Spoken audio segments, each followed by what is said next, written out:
They were worried about us giving an offensive team a goal-scoring opportunity, an indirect free kick, and then having the defense have to be 10 yards away on an injury. So that's where the drop ball came from on the injury. The number of players I can't explain. Any other questions before we move on? All right, it's going to be interesting. So what are you going to do if it happens? You have the ball. You're inside enough to drop it. Yep. You got 5v1. 6 people on each team around you. Where the hell are you going to go? I'm going to move backwards. I'm going to make sure they're not behind me. I'm going to say you can't be right behind me. So you're going to just drop the ball and you're going to go I'm back. backing up. Yep. Yep. And then get ready to call foul. And then get ready to call foul. And then somebody's acting on sportsmanlike and the drop ball situation. Guard. I feel like a pinball. Good? Oh, okay. All right. Yes. Remember, you don't have to drop the ball in front of you. You can turn around or you drop the ball. Yep. Yeah, I mean, you kind of say, okay, I mean, you can, however you need to get away. And if somebody's being, now, you're going to give them flexibility in terms of number of players, but as soon as somebody's acting in an unsportsmanlike manner, you can handle it a different way. All right. So in this instance, there does not have to be an opponent. Okay, so if one team elects not to send somebody, that is completely within their rights, within their right. We cannot dictate that.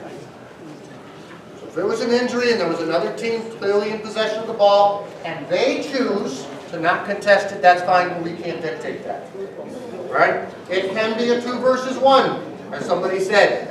It could be 5 versus 1. If a team wants to take that chance, it could be work out well or work out not so well.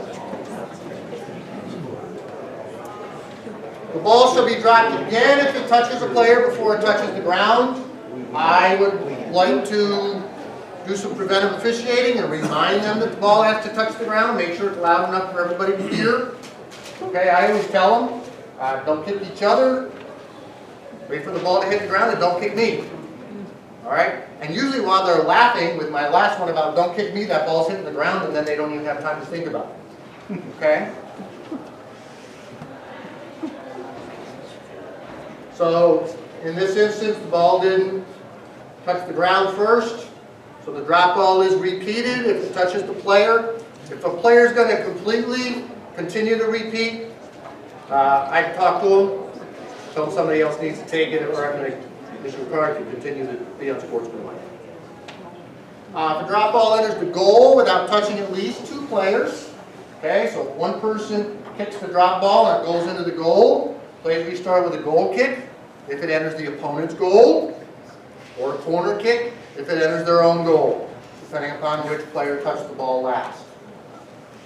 Okay? That's if it does not touch 2 players. So it's treated almost like an indirect kick. So a goal cannot be scored directly from a drop ball. Ball has to touch at least 2 players. Doesn't have to be 2 teammates. Questions on that? Okay, so this is when we're going to drop ball in case of a temporary suspension due to an injury or any unusual situation. Okay, you got dog run out on the field, that kind of situation. It's going to be restarted by a drop ball, not an indirect free kick where the ball was when play was suspended. Provided the ball was not in the goal area and not in the possession of the goalkeeper.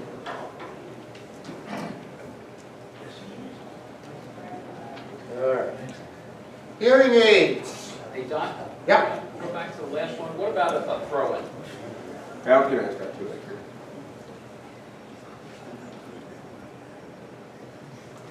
What are you talking about? What about a throw-in? If- That's different. Ball's out of play. Okay. We're talking about the ball was in play at the time you suspended play. Got it. All right? So if the ball is out of play, you're not going to do a drop ball. This is for suspension of play while the ball was within the playing surface.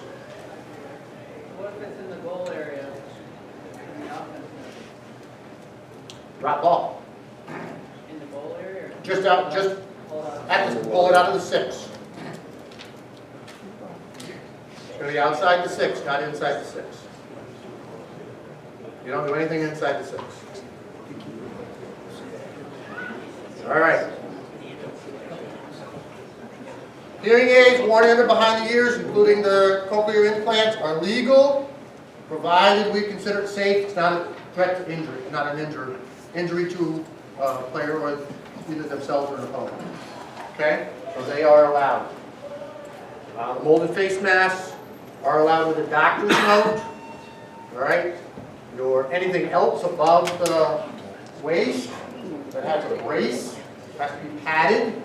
Okay? Anything below the waist in terms of a knee brace, as long as it is manufactured and has not been unaltered, does not have to be padded or covered. Yep, go ahead. The face mask that you did mention? Yes. You need the doctor's note, you also need a waiver from New York State Public Eye Athletic Association. It has to be signed by the executive director. Okay? The jewelry, we've had issues with that, like we've had earrings, which they've tried to present doctor's notes to claim that this is to prevent migraines, etc. Even with the doctor's note, that also has to be waived by New York State. And as far as I know, they have never done it. They've done it twice. They've done it twice? Not in soccer, for other sports. You're saying that It's one- new technology that there's a piercing that will relieve migraines. But again, it has to be accompanied and it has to be on site. The doctor's note and the waiver from New York State Public Eye Athletic Association. Not just the doctor's note with the earrings. Okay? All right. So there's an example of the hearing implant. Pre-game communication between school administration and game officials. Authorized representative. It's encouraged that it's not a coach, but in an emergency, they didn't really enforce that, right? It can be a head coach. What they said at the state meeting is the default to the home coach. Right. If it If was nobody's on site, it's going to default to the home coach in terms of the site administrator, in terms of spectator behavior, etc. In most school districts, it's the administrator for his designees. Yep. Those are her designees. So it could be an athletic director, it could end up defaulting to the timer, whoever the school administrator has designated in terms of being as the site chairperson of that spot. Okay? And it could be the home coach.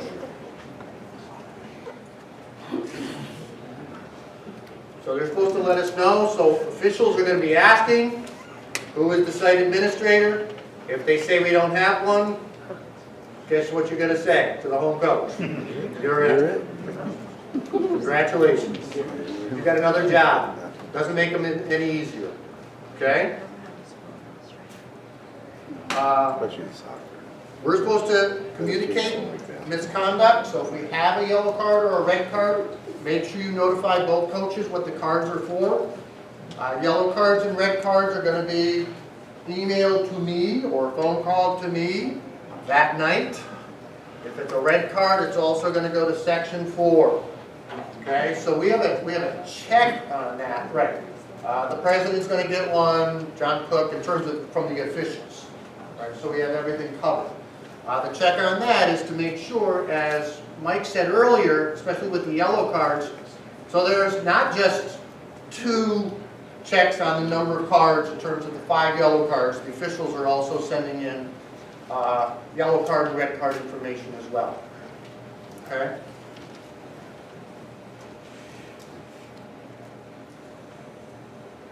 You need to let the reason you need to let the coaches know what the cards are for is if you want them to work with you as a team. Officials talking to the coaches.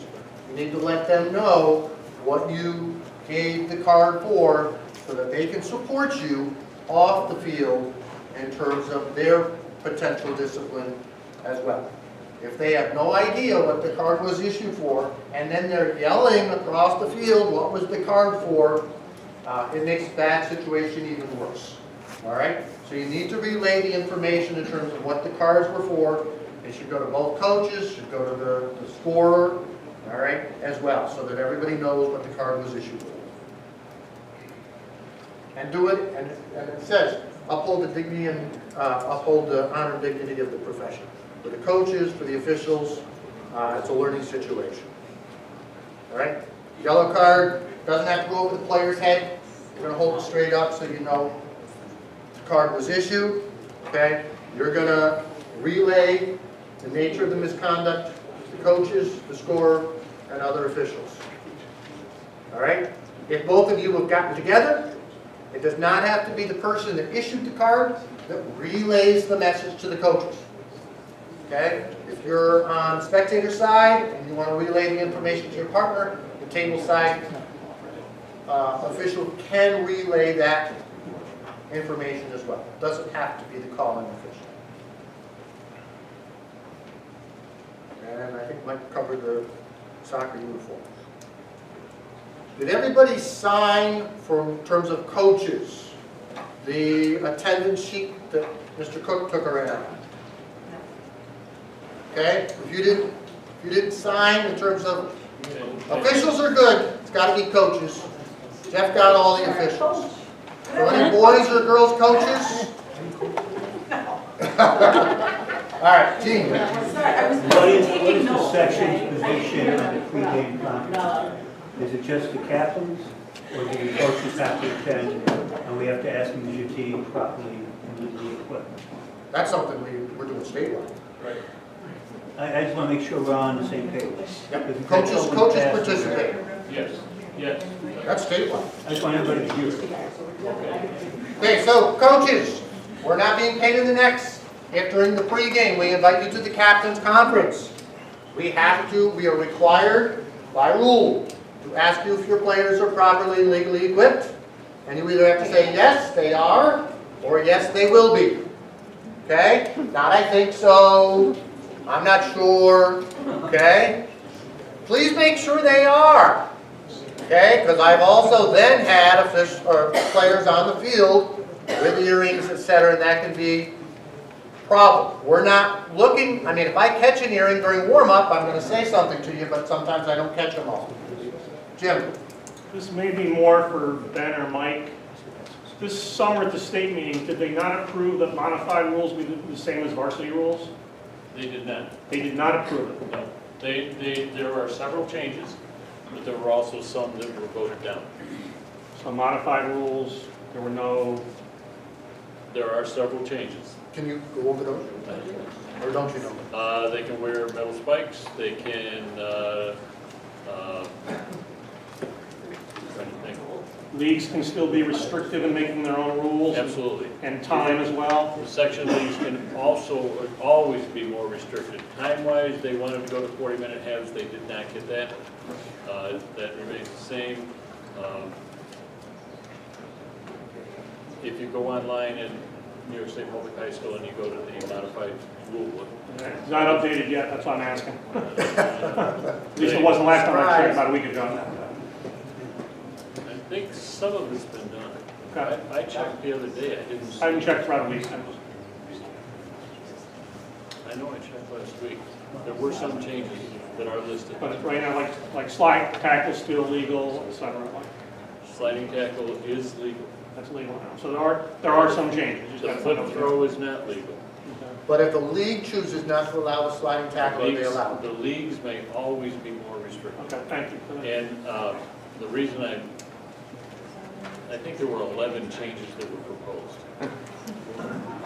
And Well, I thought it was all or none. your original statement was they wanted to make the modified more like the varsity. Right.